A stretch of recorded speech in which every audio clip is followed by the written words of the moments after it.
বদিকে রস হরছে বিনি দর খুরুশাস বলে দানা তুরি মানা কে গুশাস না বুলবুল বরগুলস তসবিহ খানেস বহর কারে বতশবিহস জবানেশ जिक्र हक आम मद गज़ाई रूह राम मरहमा मद ई दिले मजऊ रूह राम ला इलाहा इल्लल्लाह ला इलाहा इल्लल्लाह ला इलाहा इल्लल्लाह ला इलाहा इल्लल्लाह ला इलाहा इल्लल्लाह ফেরাউন বলে আসিয়া রে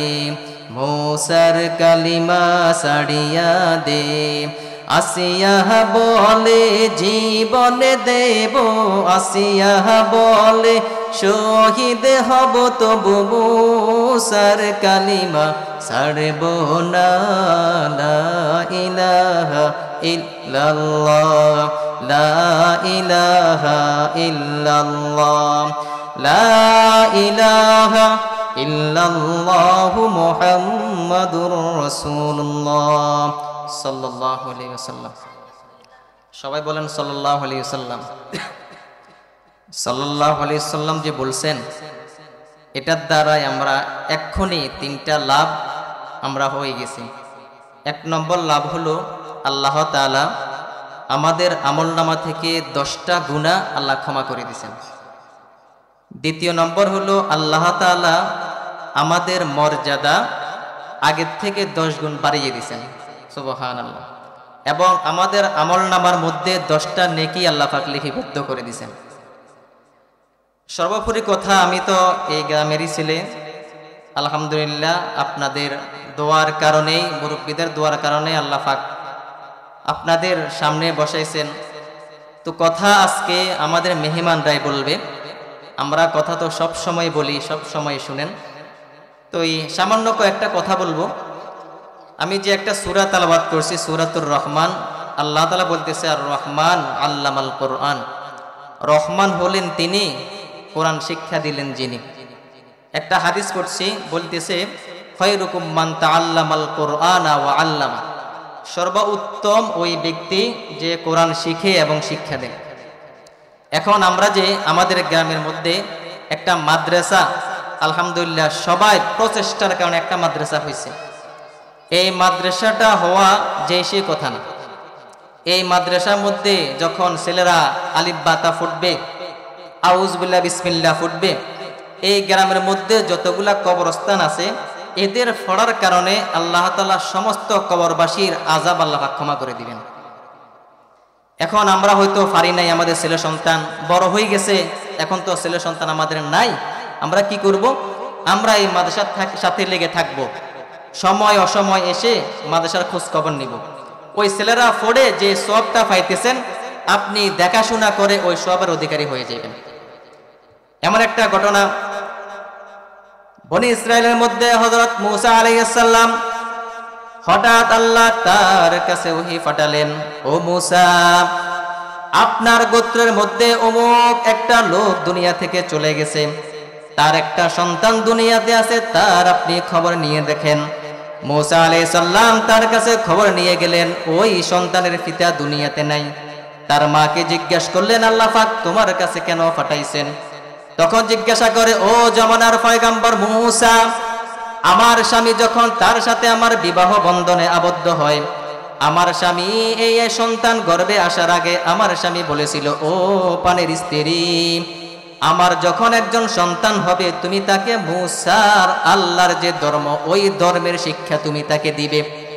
আমার স্বামীর কপাল বড় খারাপ, সে সন্তান দুনিয়াতে আসার আগেই দুনিয়া থেকে চলে গেছে, কিন্তু আমি আমার স্বামীর রেখে যাওয়া কথা পূরণ করার জন্য ওই সন্তানকে মূসার যে ধর্ম, ধর্মের অনুসারী হয়ে আমি পাঠিয়ে দিলাম।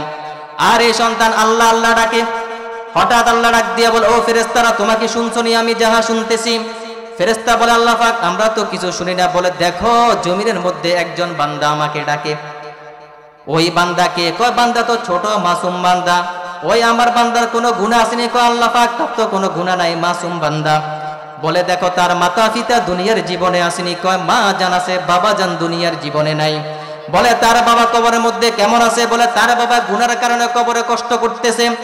আমার আল্লাহ ডাক দিয়ে বলে ও ফেরেশতারা তোমরা সাক্ষী থাকো, যে নাবালক ছেলে আমাকে না জেনে ও আমার নামটা ডাকতেছে, আমি এই নাম ডাকার কারণে তার বাবার কবরের আযাব আমি দূর করে দিলাম।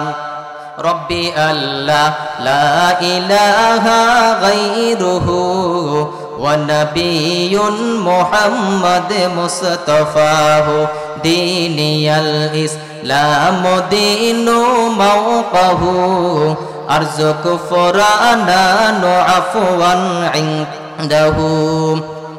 আমার আল্লাহ পাক বলে আমার বান্দা আমাকে জানে না, আমাকে চিনে না, আমাকে আল্লাহ বলে ডাকছে, আর এই ডাকার কারণে আমি তার বাবার কবরের আযাব দূর করে দিলাম।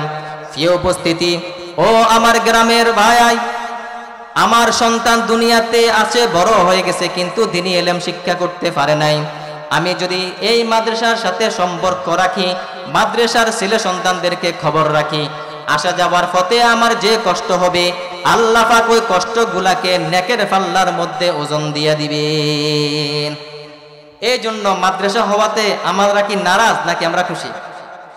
একজন সন্তান এখান থেকে বের হবে, লা ইলাহা ইল্লাল্লাহ কালিমা পড়বে, আল্লাহ পাক শুধু ওই সন্তানকে ক্ষমা করবে না, আল্লাহ পাক বলবে ও আমার ফেরেশতারা, যেই গ্রামের মধ্যে ওই নাবালক সন্তান বান্দা আমি আল্লাহকে আল্লাহ বলে ডাকছে, পুরা গ্রামবাসী যত মুর্দেগান কবরের মধ্যে আছে সকল কবরের আযাব তোমরা এই মুহূর্তে ক্ষমা করে দাও।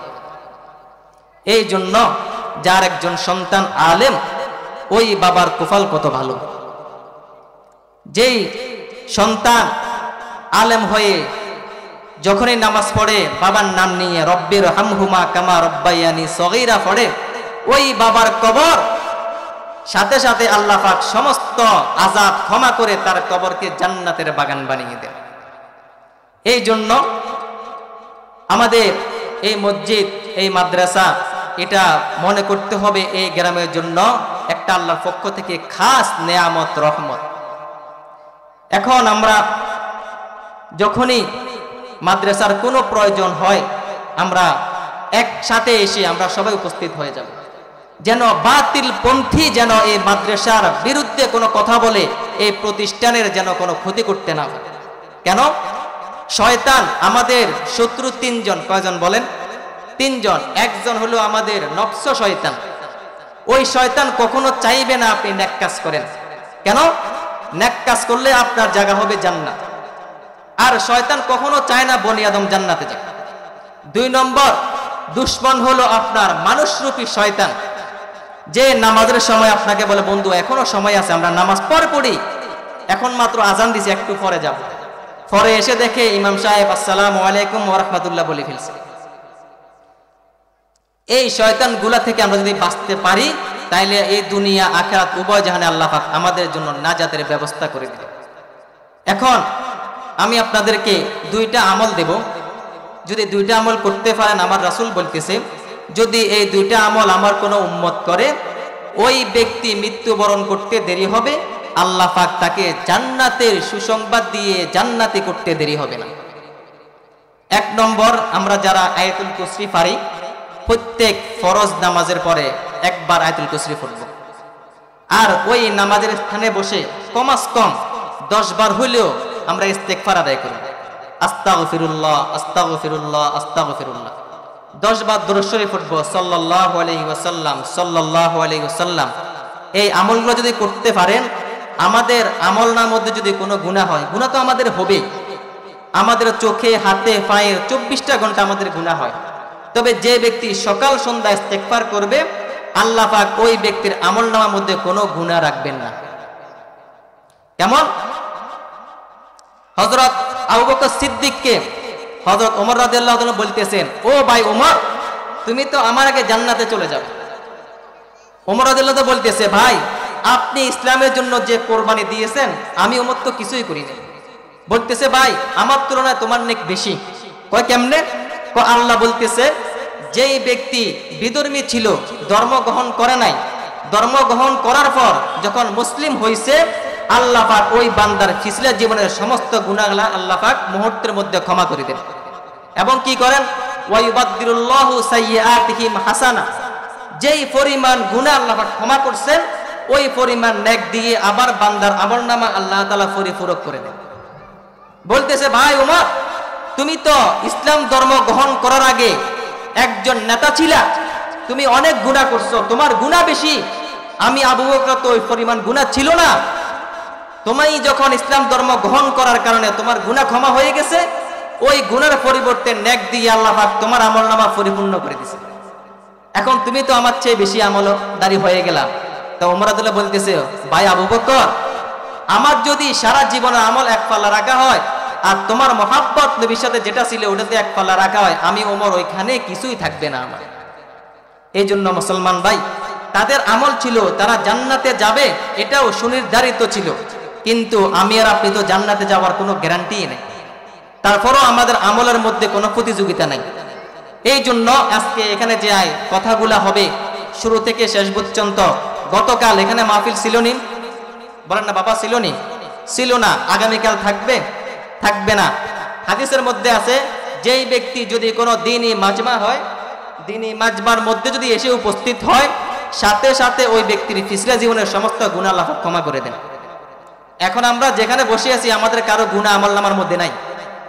যদি এখানে তওবা করি, বাড়ি গিয়ে যদি এই অবস্থা মৃত্যুবরণ হয়, আপনি বিনা হিসেবে জান্নাতি। কেন? আমি তওবা করছি, আমার কোনো গুনাহ নাই।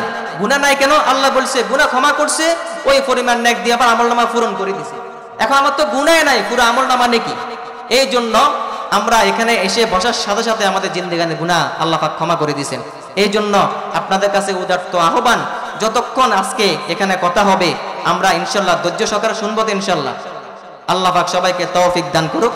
যে কথাগুলো বলেছি ভুল ত্রুটি ক্ষমা করে আল্লাহ পাক আমল করার তৌফিক দান করুক। ওয়া আখিরি দাওয়ানা আলহামদুলিল্লাহি রাব্বিল আলামিন।